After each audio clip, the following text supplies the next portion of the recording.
Hey everyone, let me just there's a few more people in the waiting room here. Let me just add people here.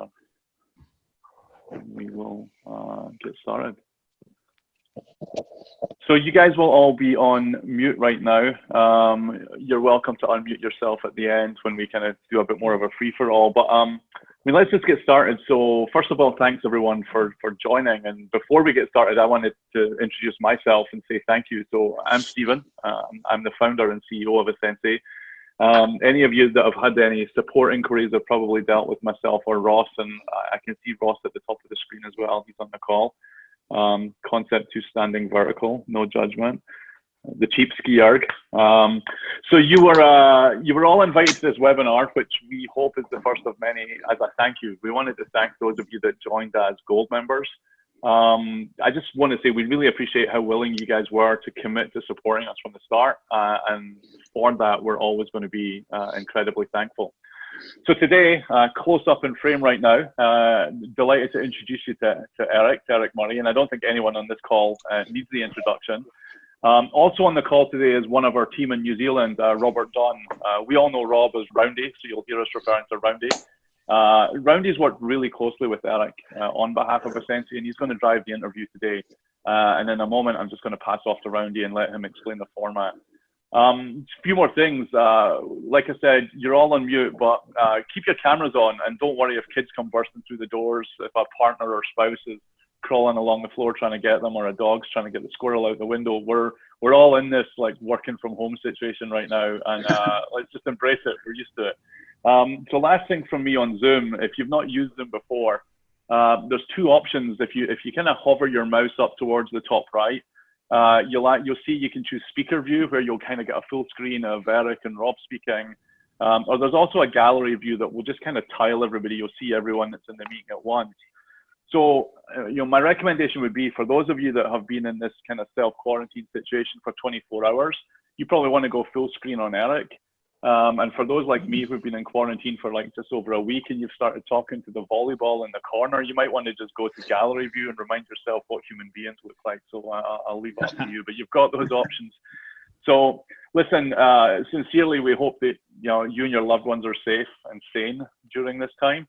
And I really hope that Asensei helps you build the habit of making some space and time for yourself, keeping the body and mind strong. As we often say, make sure your own oxygen mask is a fix before you fix someone else's. And I hope we can just play a tiny part in helping you guys with that. So thanks again. I'm going to hit mute. Eric, thank you for doing this today.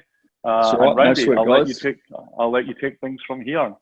Well, thanks, mate. And thanks everyone for joining. And yeah, I'm going to try and, drive this 60-minute session with Eric. As Steve said, I've been lucky to work alongside him here in New Zealand as he's come on board with the Sensei, which has been awesome.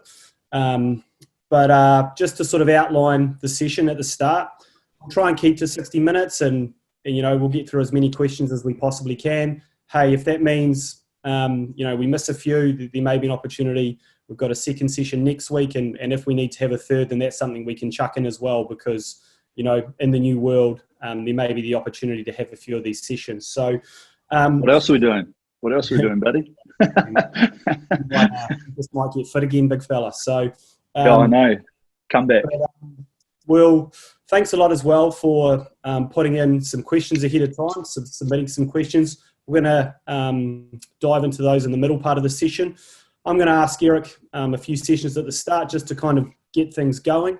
If you have some other questions that you'd like to ask that pop up into your mind while we're going through this session, chuck them in the chat box. Hopefully you can discover that during the session. If there's something that hasn't been covered, then we're going to have 10, 15, 20 minutes potentially at the end where we're able to grab a few of those and ask them to Eric. And as I said, if there's a couple we can't get to, we'll push them through to the second session next week and even another one if we have it. So, yeah, please stay on mute in the meantime. Any questions at all, chuck them in the chat, which I see there's one there already, and we'll tear into it. But, like Steve said, super casual, super fluid. I'm bound to have a couple of kids tear into the back of this video as well myself. So it's just an opportunity to have a bit of a chat about rowing with someone who knows a lot about it. So it should be really good times. A little bit. Firstly, Eric, mate. You're.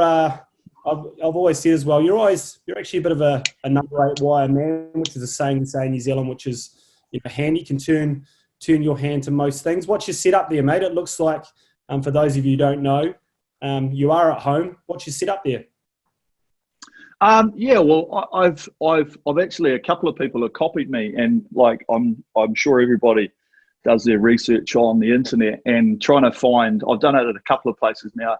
Just trying to find, most garages that you have look pretty rough. There's no framing, or there's only a bit of framing. There's nothing on the walls, and so I really just went down to, like in New Zealand, it's called Mitre 10, but I guess you guys in America are Walmarts and places like that. Just a hardware store.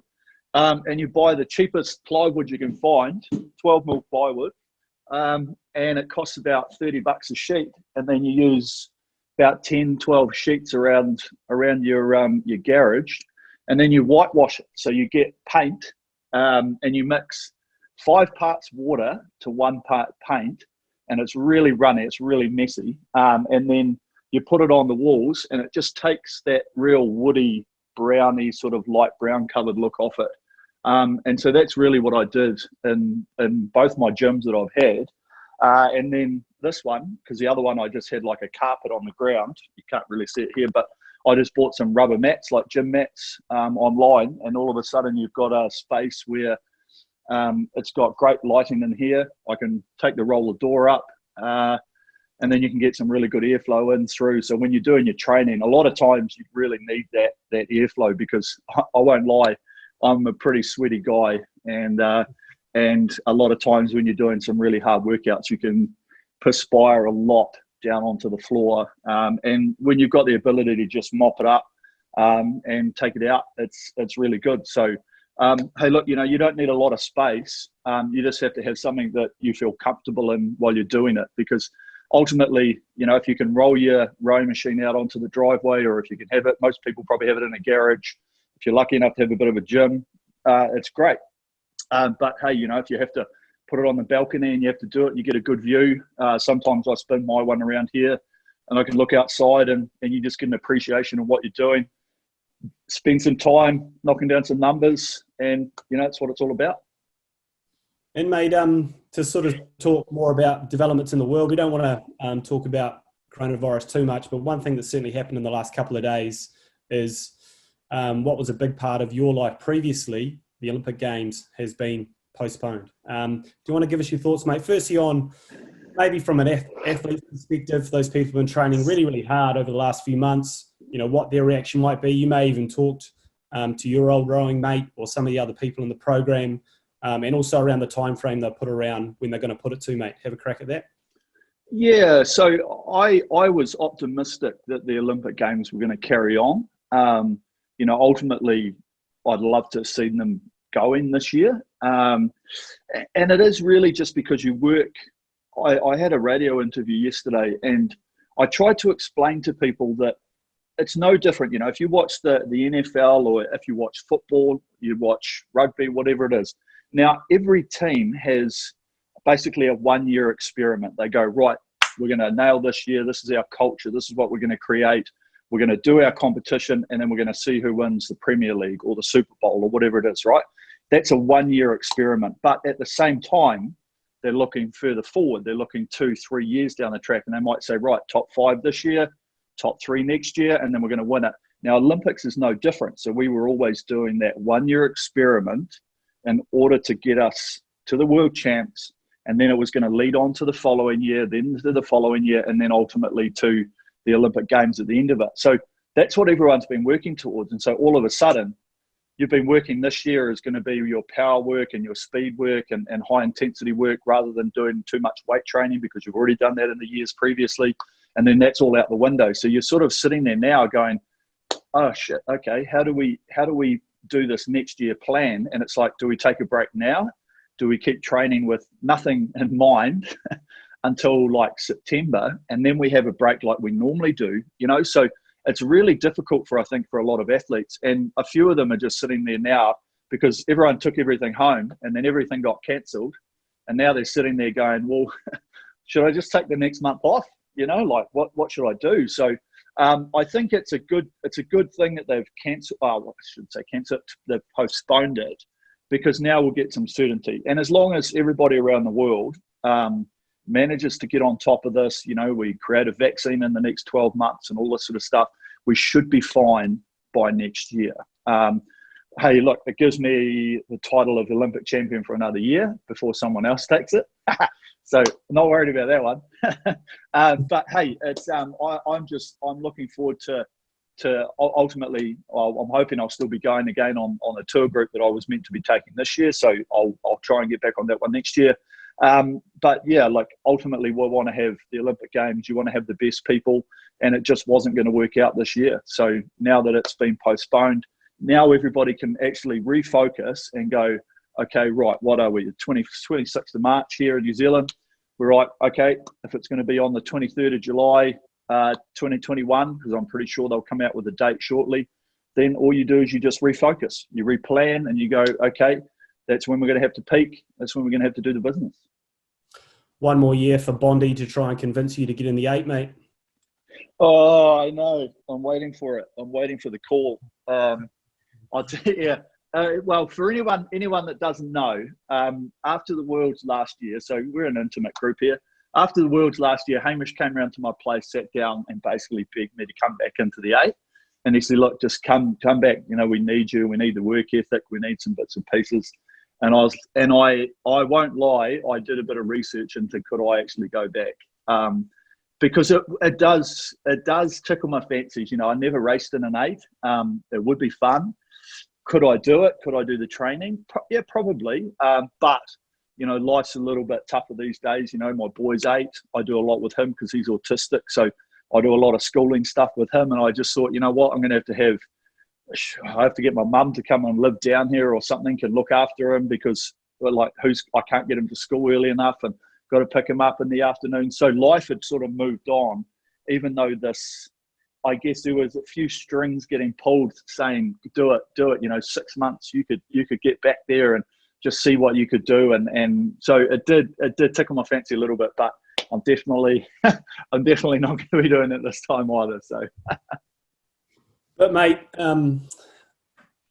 probably just to set the chat up a little bit, tell us a little bit about your rowing journey. I know on the big conversations that we've had over the last year or two, you didn't start out at a traditional rowing school, and that probably is the way to get into rowing in New Zealand. There's X amount of predominantly big boys schools that row, and that's kind of the pathway, but you came through a little bit differently. Maybe talk about that through to when you realised, shit, this could be a go. This is something that I could be doing at a high performance level. You're obviously a big unit, big wingspan.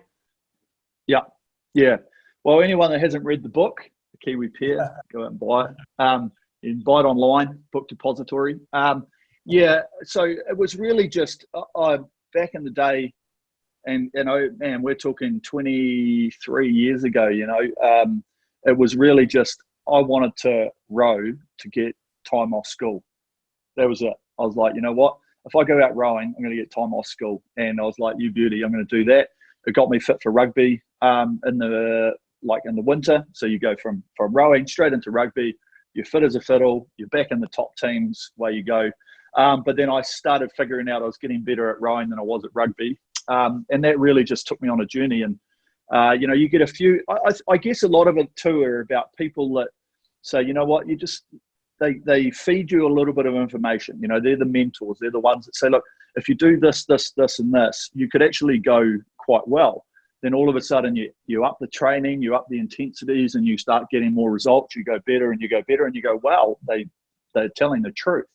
And those are the things that you learn along the way. And then all of a sudden, I'm trialing for the New Zealand junior team, and then I'm in the junior team, and all of a sudden you're like, wow, I'm representing my country. And then it's like, geez, if I can do this, where can I take it? And that was really just the stepping stone. But yes, as you say, there were 4 guys at our school that rowed. One of them substituted for a coxswain, and he rowed in the bow seat of our quad, and we managed to win the quad at the National Secondary Schools Champs here. Tiny guy, but he just just went nuts. And then he was coxing this girls crew at the same time. So it's quite funny sort of watching that. and two of them were younger than two of us, so we sort of were out of age at the same time, but we just made it work. We went well, got some results, and then all of a sudden you're like, well, you know, if I can do that, then, you know, world's your oyster. So some of the big programs, I think you lose your, I just don't think you get as much independence. You know, the one thing you learn over time, and we're all adults here, you know, you learn that no one does anything for you.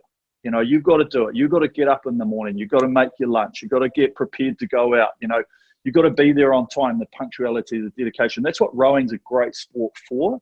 And I talk about it in a lot of the speeches that we give to like the business community, because you always hear about rowers and they're like, oh, you guys have got great work ethic. And you go, yeah, because it gets instilled into you. And really that's what happens, I think, a little bit more at smaller programs, because there's no one there telling you, right, get here at 4 o'clock, we're getting on the bus, we're taking you down to, like here in New Zealand, Karapiro, we've got your accommodation sorted, your food sorted, and your mum and dad can come and pick you back up at 7 o'clock on Sunday afternoon, okay?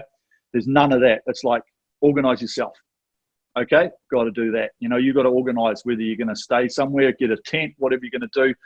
And so you learn that along the way, and you probably find a lot more of those people are the ones that have actually carried it on, rather than everything being done for you. So the more independence you get, I think the more easier you find it to go from a really structured school program to being, hey, you're all by yourself. No one's telling you to come down to training. You're just doing it either in a single or a pair or a double. You know, you're in a sort of a mixed program, but you still have that ambition to go forward. So that was really where it started with me.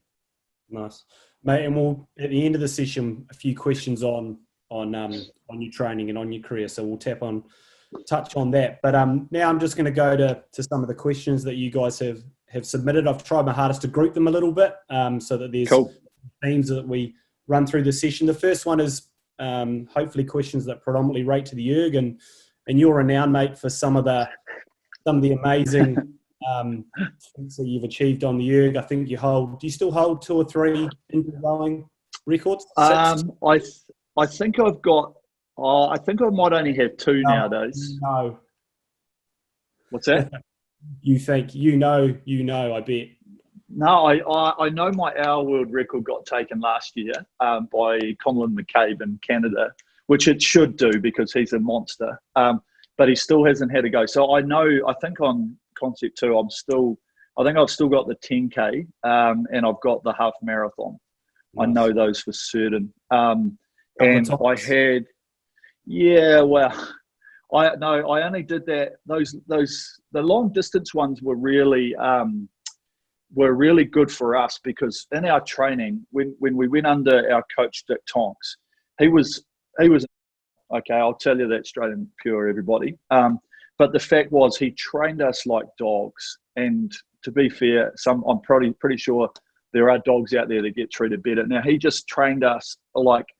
And you do some ridiculous things, and you were like shaking our heads, like getting off the water, no praise, no nothing. And we were just like, mate, what are we doing? But the fact was that then we started doing these races, you know, and we were just creaming it. And we were like, it was easy. I feel like I could do it again, you know, but because we were so fit, we had been doing so many miles, and he was just pushing the intensities and doing the things like that. Then all of a sudden, racing became really easy. And it was just like, you go in a race, you get out in front, you win by quite a bit, and you go, oh, well, that wasn't too bad. And then that would justify what you were doing in that training. But what it did was, because we were so fit for so long, and we were doing these, like, you know, people don't understand. He'd go, right, we're going to row up to the bridge at Karapiro. It's 11K one way. And then he'd go, right, open rate back to the finish. And you'd like look and you'd go, oh, you're f***ing me, like, this is crazy. And then he would he would mean that you had to go fast. So we had a quad or a double that we were pacing beside, and it's open rate. So me and Bondi are rating sort of 30, 32 for 11K, just trying to stay in front of these crews. And that's what we did. That was the crazy ass stuff that we did. And so then ultimately it translated to being on the erg. And so that's why I was like, oh yeah, that half marathon doesn't look too bad, or that hour, it's only a 1:38. I reckon I could bump that out. You know, next minute you're holding 1:36 pace, and it was manageable. It wasn't easy. They were some of the tougher things I've ever done, because you were fading with nowhere to go, with like 15 minutes left, and you were just holding on for dear life. But it was really because those long distance stuff allowed me to do those records on the erg. I was definitely not the most powerful. Like our short distance stuff wasn't amazing. My 2K was pretty good, 5:41. I could have probably gone a little bit quicker, I think, if we had done it at the right time of year, but we were always doing them in January, February every year, and then we were getting fitter going through to the end of August. But we never, I reckon if I'd done one in end of July, I reckon I would have dipped under 5:40, but never had the opportunity. Too late now, buddy. Yeah. I think, well, you never know, mate. There's when you look through that Concept 2 records, there's some pretty amazing times done by some guys in the older demographics. But like for those really big sessions, predominantly on the erg, if you're about to do a big session on the erg, was there a certain way that you prepared or warmed up, whether it be physically or mentally for those ones? You mean for like the hour tests and things like that? Yeah, for like a really hard session on the erg, was there any particular way that you get ready for it? A little bit. You have to do, most of the time I actually did, and we started finding that doing a bit of biking was the best way, like getting on the wind trainer and actually doing, 5 or 10 minutes. Because what people don't realize is as you get fitter, it actually takes you longer to get warmed up. And I'm sure anyone that's, everyone here that's watching, if you're monitoring your heart rates and stuff like that, say you do, I don't know, you do 4 10-minute pieces or whatever it is. The first one's like, meh, second one gets better. Third one's probably your best. Fourth one, you might be holding on, whatever it is. But that first one generally wasted because your heart rate's not even really getting up. So what we used to do is we used to have to do some quite intense stuff on the bikes before we were doing our rows. And we took that from that into training. As you get fitter, you actually need to do a little bit more to warm up. And it's the same with doing a 2K, that people don't realize that the 2K is only 6 minutes to 8 minutes long, whatever it is, depending on your age, sex, everything else. Okay, well, whatever. And that's it. But so what you need to be doing is you almost need to be doing like half an hour of almost fitness before you do that set time. You're not going to waste energy. You're not going to lose any speed. Your body's actually awake. The blood's flowing. The muscles are warm. They're firing. They're ready to go. Whereas a lot of people, they do minimal, going, I need to save energy. And it's like, well, how can you continue? How do you do 50-minute rows? How do you do an hour row? How do you do an hour and a half row if you don't have that capacity in your muscles already? And so as you get fitter, trust me, you need to take a little bit longer to actually do some warm-ups to get ready. But for basic training, I'd spend anywhere from 5 to 10 minutes just sitting on the machine, and I just get on, a bit stiff, getting old these days. And I'll just row away, and you just slowly, like every 30 seconds, you just add a little bit more pressure. The splits start to drop. You see the heart rate come up, and then after sort of anywhere between 5 and 10 minutes, I'll go, yep, I'm starting to get a puff on. I think now that I can get on the machine and actually hit my numbers, rather than just jumping on the machine going, okay, I'll spend the first 10 minutes building it down, and then I'll start pushing the numbers. Awesome. And are you particularly, were you really particular about your foot placement and how you were set up on the erg, or it was just what felt comfortable for you, or was it a bit more scientific than that? No, we tested it a little bit. We actually did, there's in our programs, we have a lot of people doing studies and physiologists and stuff like that. And they'd have like different foot plates that you could put on to measure the force. They're all these people doing uni, PhDs and whatever. And so they were setting up, and not only were we working on how the foot plate, and people have done it all over the world, not only like your height, but they were also talking about the angle. So they'd have an adaptation that you could put on and see, is it better for it to be slightly flatter or slightly flatter is actually good. But, I think these here are 42 degrees or something, that Concept 2 put them on. And that's around about the most ideal. There's not a lot of people that could go any steeper. And there's not a lot of people that could go any flatter, because then at the finish, you're just really stretching out the ankles. So what we found was it was just where, depending on the size of your feet, I've got size 13 flippers. So I was always on either the fifth, either on 5 or 6. So either the second to the top or the top hole. and generally on the top hole, because then it was easy for flexibility to get over and get your length. But sometimes, yeah, like if we were doing short pieces and bursts, ideally you do actually want it to be flatter, because the flatter you can push, the less you're sort of driving that way to go that way, if that makes sense. So the flatter you are, the more direct horizontal push you get. Now, if your feet are really low, then the first movement that you have is because your legs are so bent up, because they're so bent up this way, then you've actually got to almost drive up to go back. But if they're flatter, like if they were up here, you can just really just push straight away and send it. But you can only do that in certain scenarios. And ultimately, when you're on this machine, you're either doing long distance, sprint distance, whatever. And so it's very difficult to change from one to the other. And that's why most of the time, and as you say, Rob, it's just all about comfort. If you're a flexible person, I encourage you to keep your feet a bit flatter. If you're not flexible, keep it down. It allows you to get your length. And then you can really just start to create that momentum and the total length that you drive. Nice. And what about your damper setting? Like for you, was it something that you consistent no matter what the session that you were doing, or you actually played around with that a lot depending on the objective of what your training was at that time? We in New Zealand, they have, and I don't know if it's the same overseas. We had it's 130 for guys, and I think it's 115 for the girls. Okay, and that was across the board. If you're so anyone that did an ERG test, for some reason, I think it came historically that they were trying to say that if you do a 2K with a different damper, you get a different score. Now, possible depending on the person, whether you rate really high. So, but the whole thing is that, or if you're really strong, yes, if you're really strong, chuck the damper up, because if you can handle it, you can actually produce more power because you've got more resistance and you can use your strength versus resistance. We'd start doing some physics, gives you the force. But that 130 is like almost a really good pace. It's like a really good feeling of what it would be like if you were putting an oar in the water and actually having to drive the boat past it.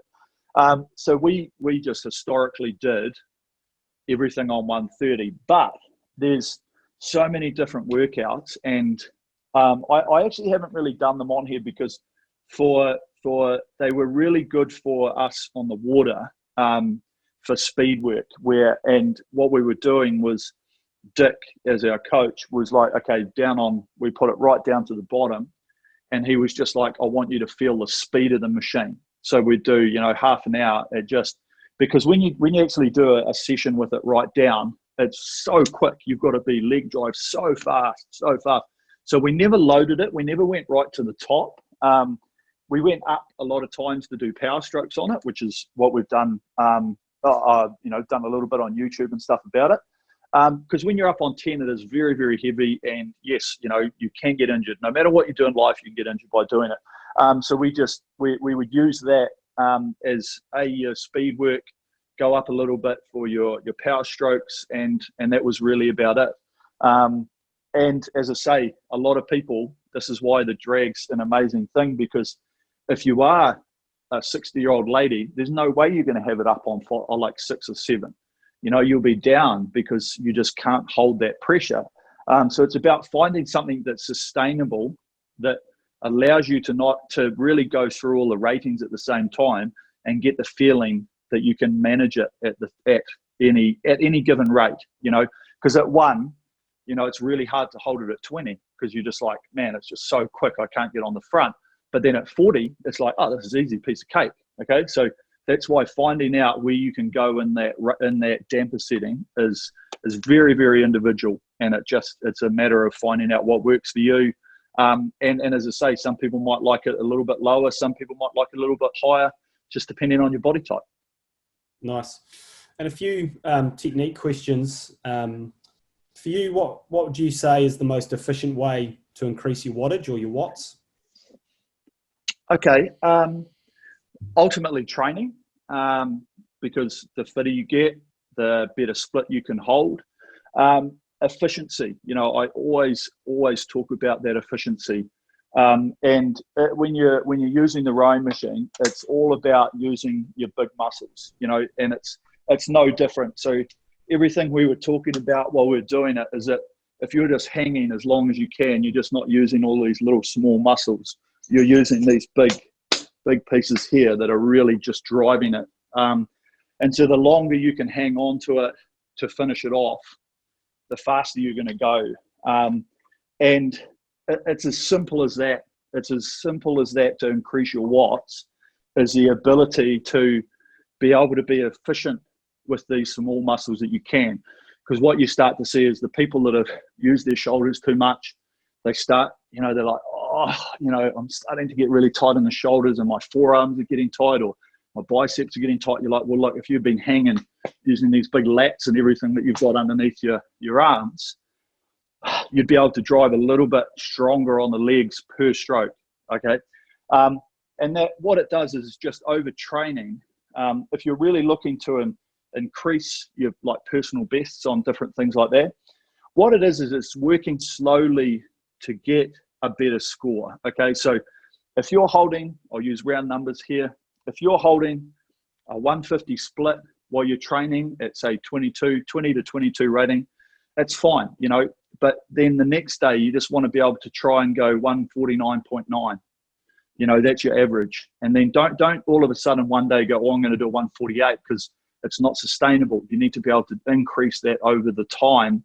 And yes, it will be more difficult as you get tired, as you get through the week, but it's that ability to try and stay around that number as much as possible is how you get better. Because there's no point one day doing 150s, the next day doing 158s. You know, you're just not, you're not finding where your equilibrium is. You need to find out where your equilibrium lies, and then just try and slowly shift that as you get fitter and as you can hang on it, as you can build the hanging muscles. Because what you're really doing is you're building a rowing body by using this, okay? So the more you stay in the positions, the more you learn how to be more efficient in those positions, you start building up the muscles that allow you to stay in that position for a longer period of time, which ultimately give you personal bests, allows you to go faster. Nice. And a lot of people have asked about this is, you know, having good stroke length. Everyone's always searching for good stroke length. What's some tips to do this? You obviously have got quite a lot of natural length, but I'm sure you're always looking for even more as well. Any tips around how to achieve that? Okay. Two things. One, there's effective length, and then there's unnecessary length, okay? So if you unnecessary length is when you're like, you've got your feet in, if you get over top of vertical like that with your shins, okay? So we're gone over top. So that's vertical for me. So even if you're only like here, as long as you're actually creating it from that point, that's perfect. You know, people think they need to be right out here to get like more length. But if you actually watch that first part to there, no connection, okay?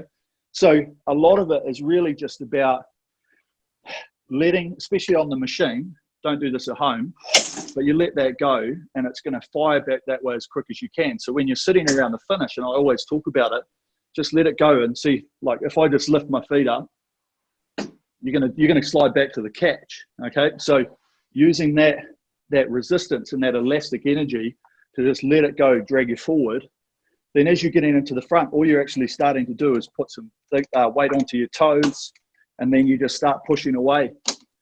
So that length really is created by the machine, not so much by you having to really reach out to try and get it. And all you're talking is, you know, if you get another millimeter every time and you start to be more relaxed, and like if I'm tense in my shoulders, this is my length, okay? The moment I go underneath my shoulders, see that there's just so much extra length when you're thinking like that rather than being up here, just like that. And this is what I talk about, that hanging motion, is that, dare I say it, I'll use a term, it's like being a gorilla. You know, you look at a gorilla and they're just walking like that. And it's because they've just got all of this space under their arms, whereas they're not up here and like tight in their shoulders to be like this. It's just like under here, just so long, and being able to hang, no different. You're hanging on a chin-up bar. You can hang there for ages, but the moment you start tensing, game over. Same thing on a row. Nice. Question from one of our members is someone primarily rowing for fitness. They've been focused on interval training, workouts, 20 minutes or less. But, you know, if they actually do want to make the switch to getting significantly better at rowing, do they just need to be doing longer, steady state sessions, or actually can they achieve that through what they're currently doing?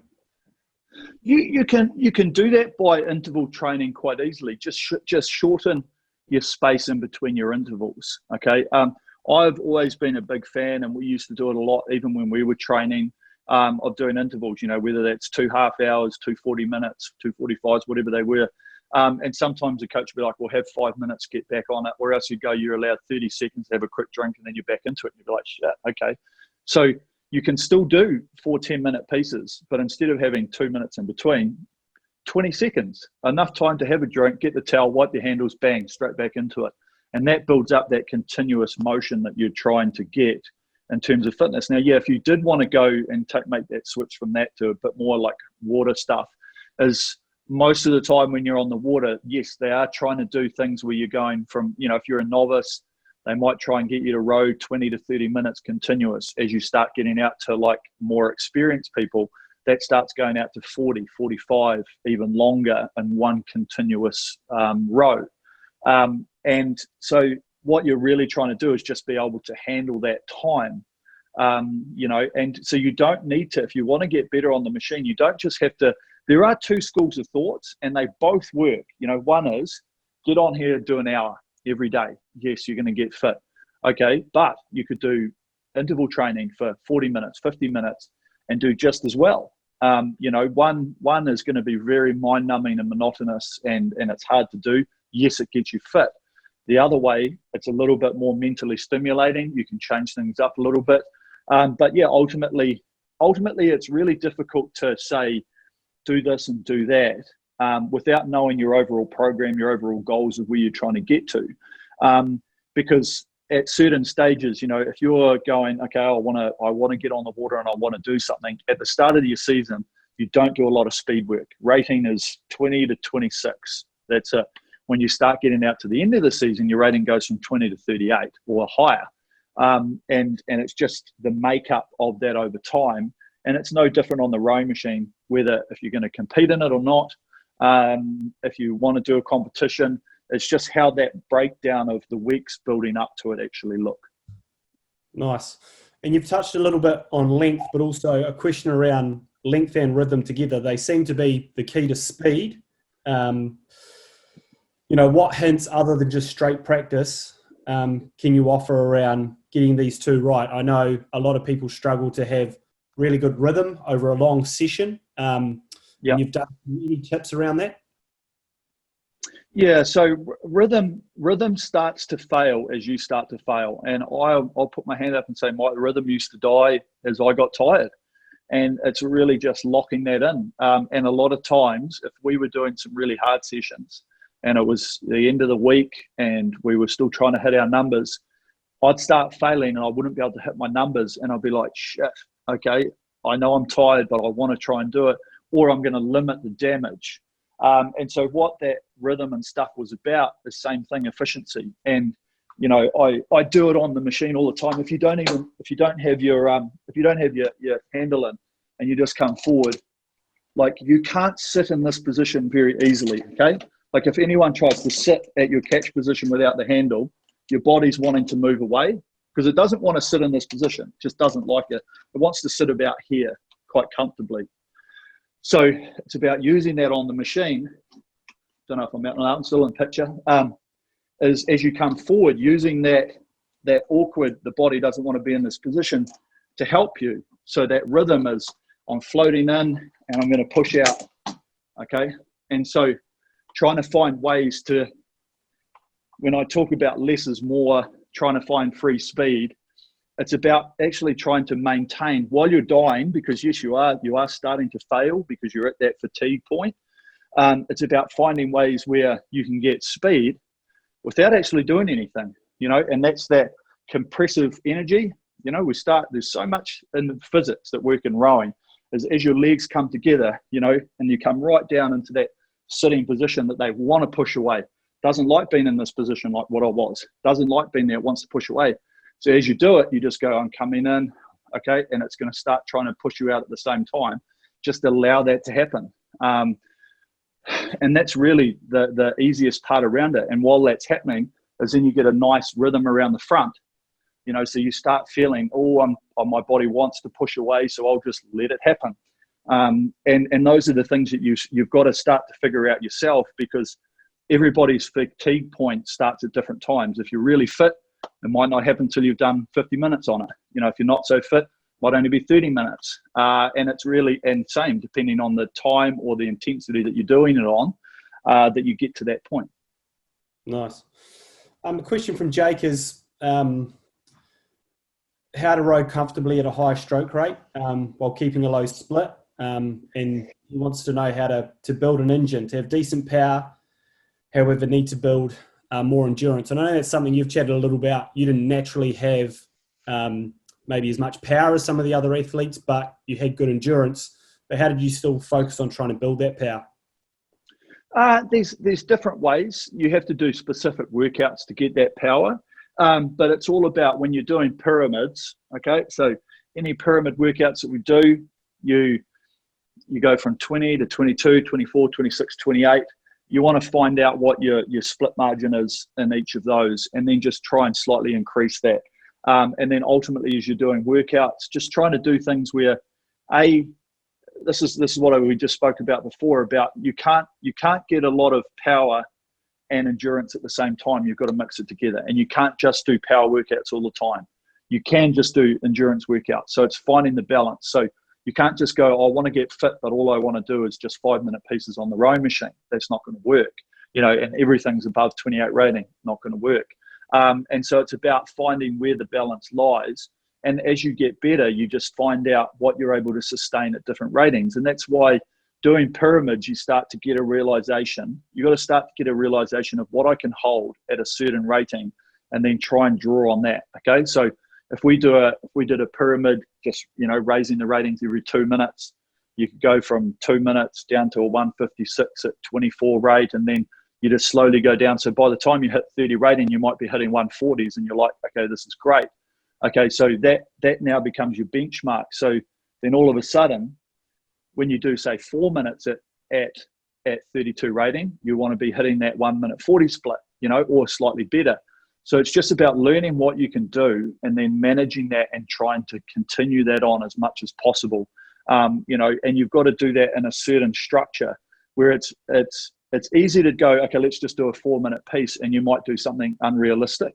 Okay, so it's about doing it while you're under fatigue, which gives you an actual real understanding of what you can hold at those certain speeds. Okay, now what you said at the start of that is, how do I get that easily? Okay, same thing that I talk about, efficiency. There's no point in hitting the chain into your body. It's all about trying to create more momentum and speed. So is it easy speed around the front? Am I loading it too much off the catch? This is why you want to go up in those ratings, to learn how fast do I actually need to be moving, because we're going to go back to physics here again. If the more strokes you do, if you can rate 38, 40 on the machine, amazing, okay? Not many people can bloody do it. But the higher your rating goes, the less you have to do per stroke in order to get it. So if you want to do a 2K at 28 rating and you want a really good time, you just got to do a massive amount of power per stroke. But if you can find a sweet spot around that 30, 32, then you don't have to, the same score that you could get by doing 28, you just do it with less amount of power per stroke, just more strokes. So that's why I encourage people to start learning about their rating and where that sort of real sweet spot lies, and doing it as efficiently as possible. Because ultimately when you do, say, a 2K, there's only so much energy you can give, okay? There's only so much energy you can give. And you just got to figure out, how do I do the makeup? How do I cut that bloody circle into even amounts to be able to actually manage that? And it's all about efficiency. It's all about efficiency. This machine can be beaten by your efficiency.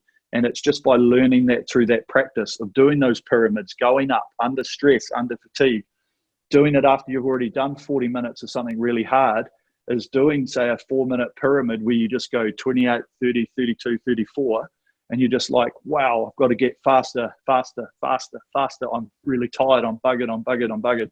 And that's where you start to learn those types of things about efficiency at that high stroke rate, which give you the power. For whether it be power or endurance, did you, when you were trying to focus on either one of those, did you get off the machine at all, or did you find the best way to improve either of those things was just to do it on the machine? So if you're talking in, if you can, we did something really different than everybody else. And what I did find was when we were doing weight training and building a little bit of power with our weights, yes, we were getting some really good watt speed for short times, okay? And then when we started trying to find long distance stuff, that didn't help us at all, okay? So it was about finding that happy medium. And so the moment what was happening was when I did my 541, we were doing a little bit of weights, not a lot, and managed to do it. In my latter years, we did a lot of fitness training and basically no weights. And I sort of found myself capped around sort of 543, 542. And my rating was quite high, and I just didn't have the power to get it down to that speed. I was just like, hang on, I feel like I can do it, but I can't. And so it's really just about finding what works for you as an individual. And it's also an age thing. It's also a sex thing. You know, there's so many variations around it. And I implore people to try things. You know, what we said right at the start, Rob, about the Olympics, about everything's an experiment. It's a 1-year experiment. So if you want to have a nudge at trying to get your time down, okay, do 3 ergs a week and supplement it with 2 weight sessions. See how it goes, okay? 6 months go by. Yep, am I getting personal best, or am I still struggling? You know, you might get really good times for a K, 2K, 5K, but then when you sit on the machine for half an hour, whatever, you're starting to die. So what that does is go, let's take our weight training down and take our volume up. So these are the types of things that you've got to, as an individual, you've got to start to figure out what works for you, what doesn't, what are my goals, what are my aspirations, and really just putting something together that's going to work for you at your age, at the time, whatever time of the season. You know, there's no point in just doing a whole lot of speed work at the start of the season. You need to be doing that weight training to build up the speed, to build up the endurance, and then it starts to flow into it later on. Nice. And we've got a couple of questions in the chat box. If anyone has any more, just pop them in there. We'll do a couple soon. Last question, which is nice and generic, is, you know, I'm sure there's plenty of days, mate, where you didn't want to get on the lake or get on the erg. Any mind tricks there? Many. How did you make yourself keep getting out there? Dick had probably hit you with a stick. Oh, well, yeah, when you've got a coach and that sort of thing, yeah. A lot of times it's that getting started part, eh? You know, like, I'm sure there's so many people out there and they'll go, you know, I don't want to do it. I'm tired. I'm sore. I'm this and that. And we did it a few times in our training where we'd be off our feet, and the coach could see it, you know, mainly with Noel, not with Dick. And he'd go, look, boys, I see you struggling. Don't do an hour today. Just do 45 minutes for me. And you'd be like, yes, you beauty. And so sometimes it's better to do something than nothing. And if you're set up to do something, and you're just like, you know what, I just cannot doing it. A lot of times it's just that point of getting it started, or just slightly changing what you're meant to be doing, and then just going about it. Because ultimately, I'll tell you, this is a secret for anyone, okay? If you miss something, you can never make it up. Put that into your mind, okay? So if you go, you know what, no, I won't do it today, I'll do it tomorrow. Yep. And so basically all you start doing is going, every time you miss something, it can never be made up, okay? So if you take a week off, you can't go, oh yeah, I'm gonna cram all of the training I was meant to do last week into this week. It's impossible. It's physically impossible. So it's really just about going, okay, look, I was meant to do an hour on the machine today. I'm really buggered. I'm sore. You know, I'm struggling to walk because of the weights. just jump on, set the machine to sort of 40 minutes or 30 minutes, you know, set an interval and just go, right, I'll do the first 10 minutes, it'll get me through, then the next one, and I'll knock it off and I'll go, you know what, I know I did something today. I didn't just not do anything. And it is to that point, you know, I've been there, I know what it's like, and I've done it, where when you're right at that point of like, you know what, I just cannot do it today, literally cannot do it. Just jump on, start, and then go, you know what, just set the machine and just go, okay, I'm going to do it. Even if the first one's horrendous, then just make the second one better, the third one better. And that's why everything I try and do on the machine is related to I think how everybody actually feels. You know, we're not high performance. High performance, you've got to do it, you know, and if you're trying to be an Olympic champion, there is no second guessing. You just got to do it, you know, because if you don't, your opposition are, it's one down, you're not going to get.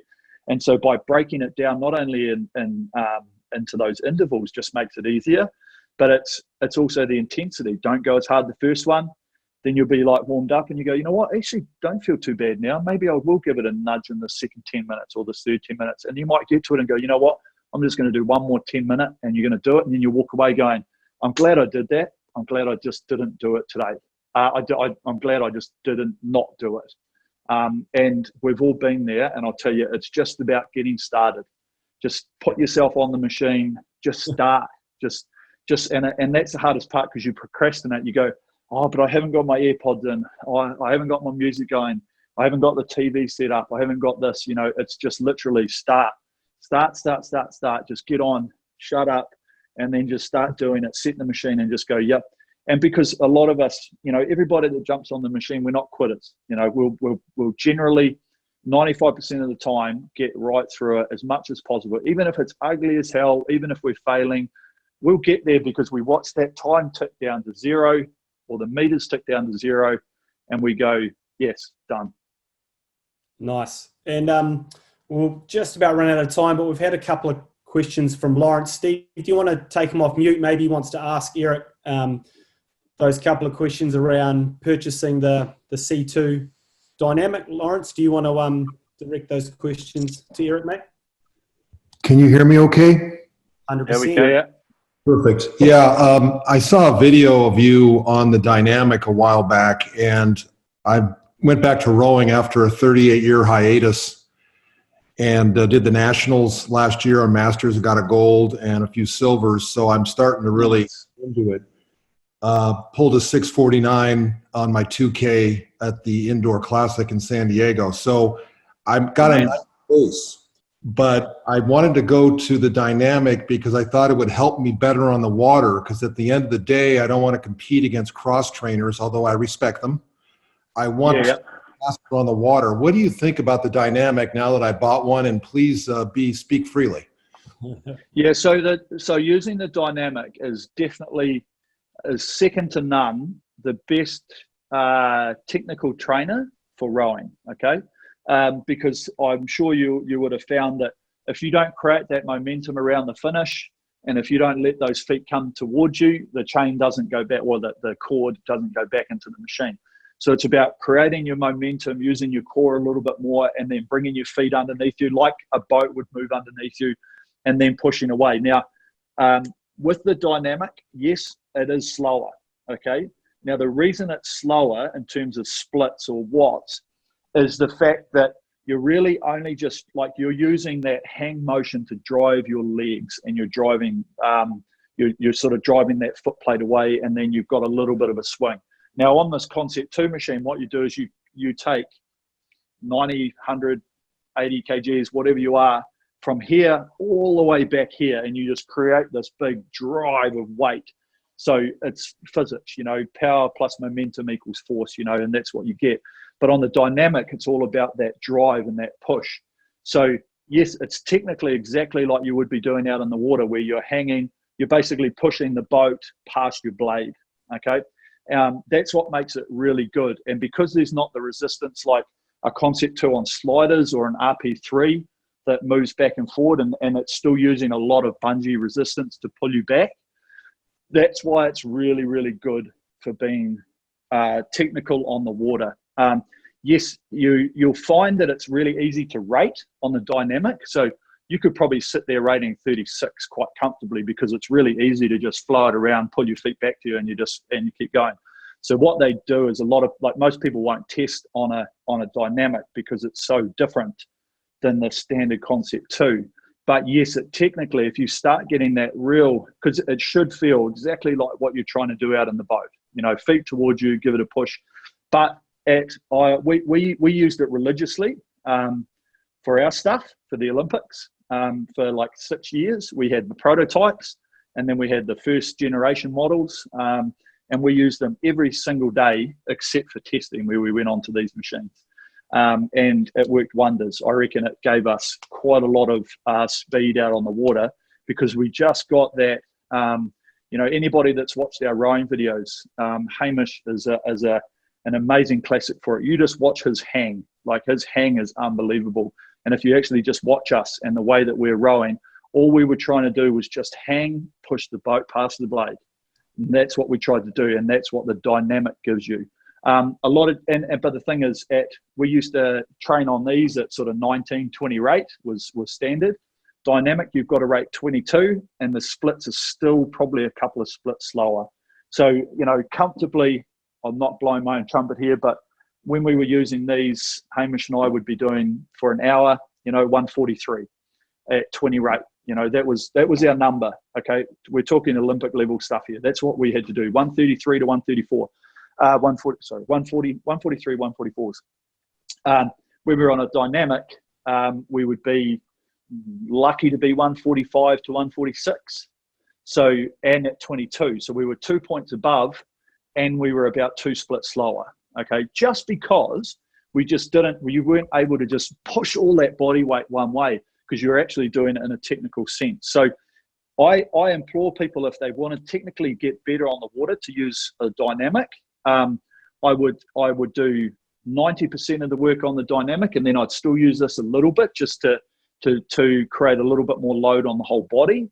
And because you want to, like, ultimately, as you said, you're doing Sandown Classic and you're probably using a static anyway. So you still want to get that feeling because it is quite different. But for anyone out there that's trying to get into a program, or they're trying to get faster, that sort of thing, use those dynamic machines as much as you can, because it does give you an appreciation of what it's like to be out on the water.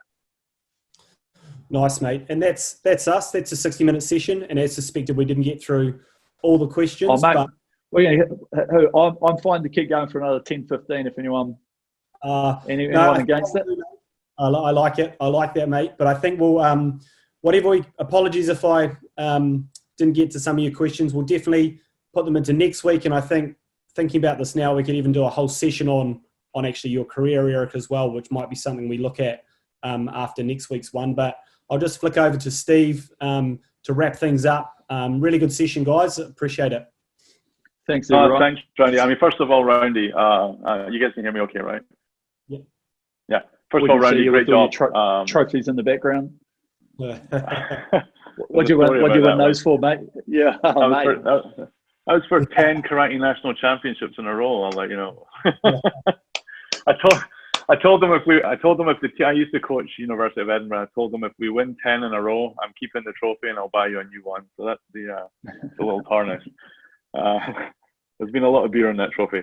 Listen, Roundy, you did a great job. Thank you very much. Eric, the content was phenomenal. Lots of you have been messaging me privately and just saying, I got to drop off. This is fantastic. Can we do more? Will it be recorded? I recorded the whole session. We'll slice it and dice it. We'll push it out on social media. We'll make the recording available to those of you that were here so you can listen back.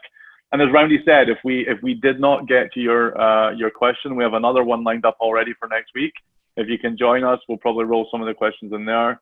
But Eric, listen, for as long as we're all locked up and cooped up, I think we should do this more rather than less. Really, we can. Yep. Yeah. Content.